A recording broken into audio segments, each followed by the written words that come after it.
Baby আমি তোমাকে অনেক মিস করছি।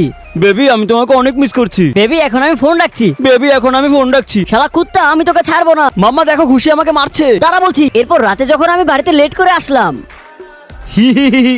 ভাই প্লিজ মাম্মাকে বলিস না। মাম্মা দেখো খুশি এখন আসছে। তুমি একটা মেয়ে হয়ে এত রাত পর্যন্ত কোথায় ঘুরছিলে? মাম্মা বাইরে কত বিপদ হতে পারে। মাম্মা আমি বড় হয়েছি, শাসন করলে ওকে করো। কদিন আগেই তোমার 5 থেকে 500 টাকা চুরি করেছে আর গেম খেলে হেরে গিয়েছে। ইয়ে মানে মাম্মা বন্ধুর সাথে গেম খেলেছি তো কি হয়েছে? তার মানে কি আমার টাকা চুরি করবি? বন্ধুরা আমি মনে করেছিলাম আমার বিয়ের মধ্যে সব থেকে খুশি আমার ভাই হবে, কিন্তু মা দেখ তো কেমন হয়েছে। মাম্মা একটু উপরে তোলো। কাল আমার বিয়ে, অন্তত গোসলটা করে আয়, মানুষের মতো লাগবে। আরে তোকেই বলছি, শুনছিস নাকি? বিয়ে করতে হবে না, কথা শেষ। আরে কি বলছিস? ঠিক আছে যা করে ফেল। আরে বাহ, শেষমেশ তুই গোসল করে এসে পড়েছিস। তোমরা এবার ভিতরে আসতে পারো, আমি আমার বোনকে নিয়ে যেতে দেবো না। আরে আরে দরজাটা খুলছে না কেন? দেখো তো তোমরা। আরে তোমার ভাই কি করতে যাচ্ছে?